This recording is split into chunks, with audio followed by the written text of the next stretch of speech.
In today's video, I'm going to be showing you guys how the Allay works in Minecraft. Now, the Allay is the newest added mob in Minecraft, considering it was the mob from the mob vote.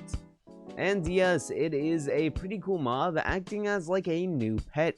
Now, this new mob has a few tricks up its sleeve. As you can see, it will actually pick up items and give them to the player if nearby.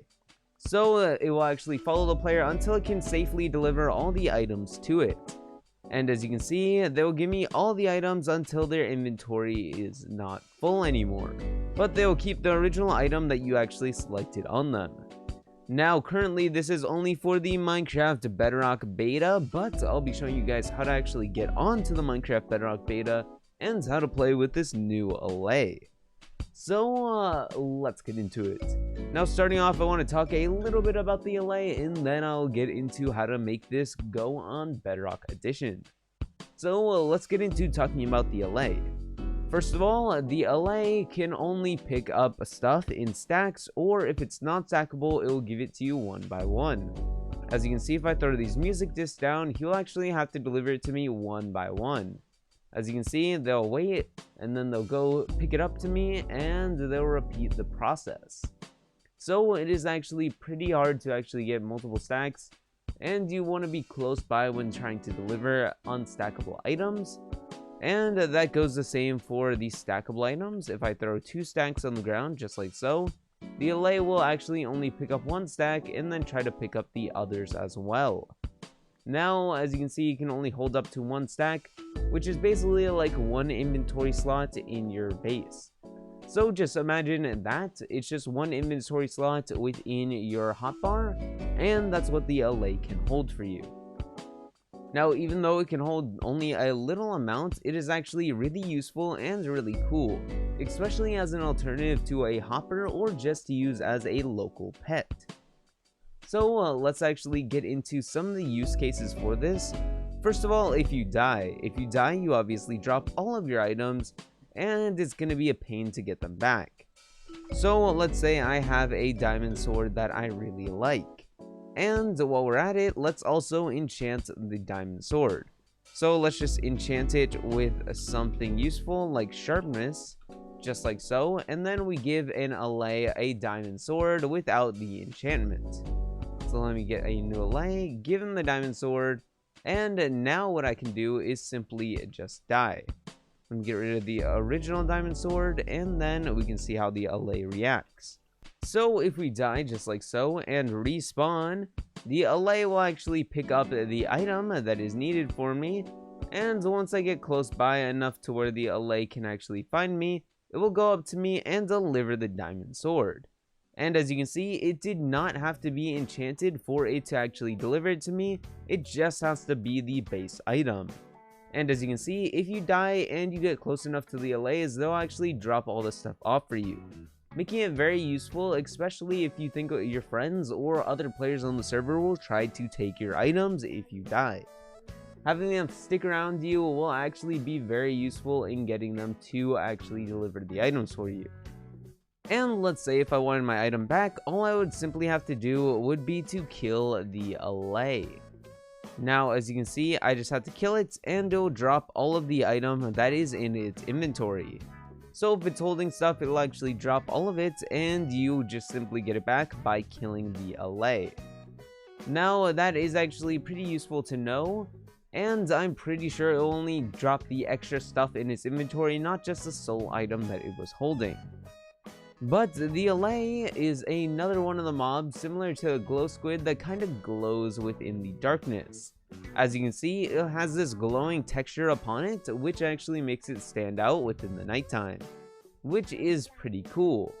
It allows for you to spot it easily in the night and become a useful pet or a useful friend in a battle.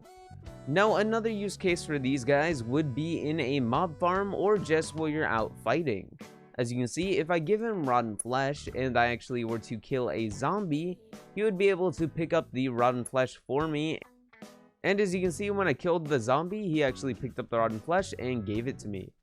It's especially useful for in situations where you actually can't pick up the loot, but you still want it. and you can use it for more important stuff like ender eyes and that type of stuff. And it can be useful for mob farms. Instead of using hoppers, you can just simply get an Allay to deliver the items to you, especially if you want to make a basic one and you have no hoppers available.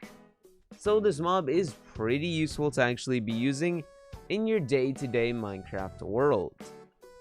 Now that is basically the main stuff that you need to know about the Allay, but how do you actually play with it? Well, let's get into doing that. Now, first of all, what you're going to want to do is obviously exit out of Minecraft if you're already on it. So exit out Minecraft for Bedrock. Once again, this will only work on the Minecraft Bedrock Beta, so you're just going to want to make sure that you're on Minecraft Bedrock and that you have Minecraft Bedrock. Now, currently, this will only work for Windows Edition, Xbox, and Android. So if you have any of those three devices that you can use, then that will work for this beta. So let's get into it. Now for Xbox and PC, what you're going to want to do is head over to the Xbox Insider Hub. If you do not currently have it, head over to the Microsoft Store and download it. But once you actually have the Xbox Insider Hub, what you're going to want to do is click on the top left and click on Previews. Once in Previews, you'll see your available and your joined ones. Now, my screen cuts off over here, so you won't really be able to see it, but this is the join side, and I already joined the beta. But what you guys will see if I actually leave this, so what you will see if you actually haven't joined the beta, it will show this. As you can see, it is on the available side, and what you basically are going to want to do is click on it, then click on join. Then you want to continue, and you'll actually be inside the Minecraft beta. Now, it will obviously take a minute for it to load, but not to worry, it actually takes a very little. As you can see, it just worked there. Then it will prompt up the Minecraft store, and you can actually start by playing it. And then it will prompt you to the Microsoft Store where you can actually play the game. Now, first, if you actually go through the Microsoft Store or the Minecraft launcher, you will have to restart your game.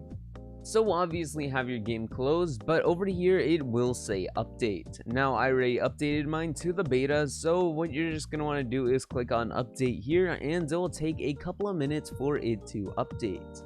But once you have updated it, it should say play. And then once you're in play, there will be a few more steps, so just click on play. Now once you load into Minecraft, it should look something like this.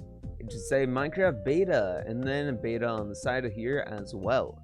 So what you're going to want to do is click on Play Beta, and once you're here, create a new world. Then create a new world, and then what you actually see is you will see the new design. Now the new design and the old design are actually a little bit different, and currently what you're going to want to do is actually go back to the old design, because the new design doesn't actually have the functionality that you need. So just click on go back to old design, and then go back to old design without saving. Now once you're in the old design, all you're going to need to do is scroll down on the main page, and then click on the wild update, and activate experiments. Now after that, what you're going to want to do is scroll down a little bit more and activate cheats so you can actually play with all the new features. So once you have the wild update and activate cheats on, you can name your world to whatever you want and change the difficulty however you want, but with cheats on, you can change that within your game.